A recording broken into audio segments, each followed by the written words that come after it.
जैसे हमारे स्थूल शरीर में रक्त वाहिनियों का जाल बुना हुआ है जिसमें से रक्त प्रवाहित होता है, वैसे ही सूक्ष्म शरीर में हजारों नाड़ियों का जाल बुना हुआ है जिससे कण कण में ऊर्जा प्रवाहित होती है। नाड़ी शब्द का अर्थ है प्रवाह या बहना। हमारे शरीर में हजारों नाड़ियों में से 14 महत्वपूर्ण है और उसमें 3 सबसे मुख्य है, ईड़ा, पिंगला, सुषुम्ना। इन्हें त्रिविध नाड़ी भी कहते हैं। ईड़ा नाड़ी सक्रिय होती है तब श्वास बाई नासिका से चलता है। पिंगला नाड़ी सक्रिय होने से हमारे दाई नासिका से श्वास चलता है। दोनों नाड़ियों में संतुलन उत्पन्न होता है, दोनों नासिका से सांस चलता है। ईड़ा और पिंगला नाड़ी में संतुलन, यही योग का परम तत्व है, यही सुषुम्ना है। भगवान बुद्ध ने इसे ही सम्यक कहा है। इनमें संतुलन स्थापित करने के उपाय मैं आगे बताऊंगा। ईड़ा को चंद्र नाड़ी भी कहते हैं और पिंगला को सूर्य नाड़ी भी कहते हैं। ईड़ा शब्द का अर्थ है आराम, विश्राम। ये चंद्रमा के ऊर्जा तत्व से जुड़ा है। चंद्रमा जुड़ा है हमारे मन से। चंद्रमा की ऊर्जा शीतल ठंडा करने वाली स्त्री प्रकृति से जुड़ी हुई है। अंतर्मुख होना, संवेदनशीलता, आत्मनिरीक्षण, रचनात्मक, कलात्मक सभी भावनिक मानसिक प्रतिक्रियाओं को नियंत्रित करता है। ये निष्क्रियता, विश्राम, तमोगुण से जुड़ा हुआ है। शांडिल्य उपनिषद में एक सूत्र है, तमो रूपा चंद्र, रजो रूपा रवि। ईड़ा नाड़ी के प्रवाह में बाधा उत्पन्न होने से निद्रा नाश, डिप्रेशन, मानसिक बीमारियां, भ्रम, कफ से जुड़ी हुई श्वास से संबंधित बीमारियां, अति आलस्य या निष्क्रियता हमारे पैरासिम्पैथेटिक नर्वस सिस्टम से जुड़ी हुई है, ब्रेन के दाएं हिस्से से जुड़ी हुई है। ये हमारे रीढ़ के हड्डी के नीचे से मूलाधार चक्र से निकलकर हमारे बाई नासिका तक प्रवाहित होती है।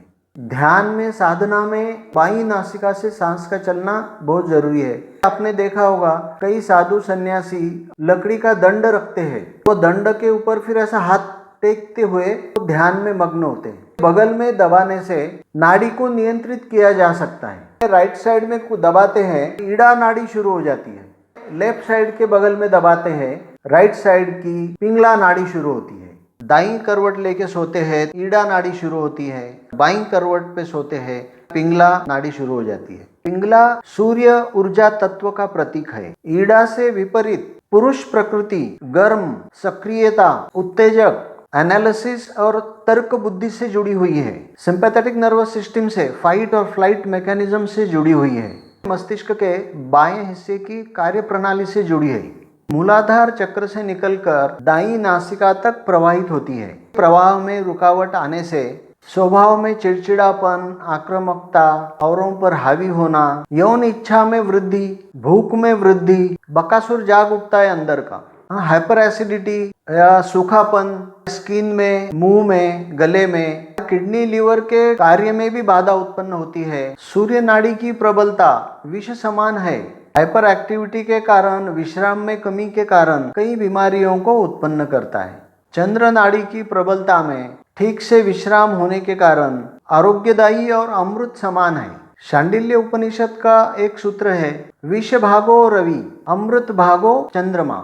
इसी ज्ञान को सनातन संस्कृति के प्रतीक विष्णु जी को बताया गया है। विष्णु जी क्षीर सागर में शेष नाग की शैया पर लेटे हुए दिखाए गए हैं। सागर है, ये प्रतीक है हमारे जीवन का। और विष्णु जी जो पालक है संसार के, जैसे हम हमारे घर के पालक हैं, विष्णु जी के सर पर ये कई फन वाला शेषनाग बताया गया है। ये प्रतीक है इस विष का, जो सूर्य नाड़ी की प्रबलता को दर्शाता है। विश्राम में लेटे हुए भी बताया गया है। ये इस बात को प्रतीत करता है कि ये चंद्र नाड़ी या चंद्र ऊर्जा की प्रबलता को, चंद्र ऊर्जा और सूर्य ऊर्जा में संतुलन स्थापित करना, ये ज्ञान छुपा हुआ है विष्णु के रूप में। सनातन संस्कृति के सारे प्रतीक ज्ञान का, बुद्धिमत्ता का, उसमें छुपे हुए पहेली रूपी ज्ञान को सुलझाने का है, ना कि तर्क बुद्धि का है। जैसे धोखा या डेंजर का प्रतीक है खोपड़ी, बोर्ड लगा हुआ होता है खोपड़ी का और 2 हड्डियां ऐसे दिखाते हैं,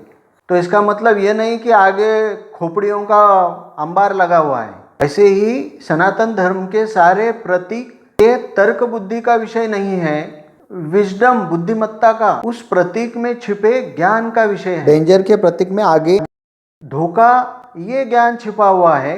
ऐसे ही विष्णु भगवान के प्रतीक में हमारी एक्टिविटी और विश्राम के बीच संतुलन रखना जरूरी है। ये ज्ञान छुपा हुआ है।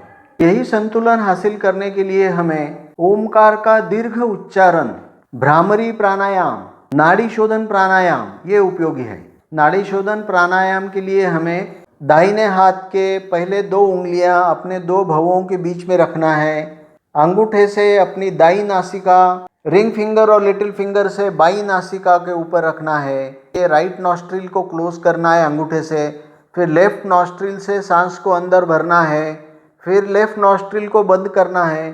4 तक आपने सांस को अंदर लिया है तो 8 की गिनती तक आपको सांस को बाहर छोड़ना है। राइट नॉस्ट्रिल से सांस को अंदर लेना है, राइट नॉस्ट्रिल को बंद करना है और लेफ्ट नॉस्ट्रिल से सांस को बाहर छोड़ना है। फिर लेफ्ट नॉस्ट्रिल से ही सांस को अंदर लेना है और लेफ्ट नॉस्ट्रिल बंद करना है और फिर सांस को धीरे धीरे राइट नॉस्ट्रिल से छोड़ना है। इसी क्रम में हमको 10 से 15 सांसें लेनी है। इसके नियमित अभ्यास से नाड़ियों में संतुलन उत्पन्न करता है। इसका उपयोग करें और अपने जीवन को संतुलित करें। धन्यवाद।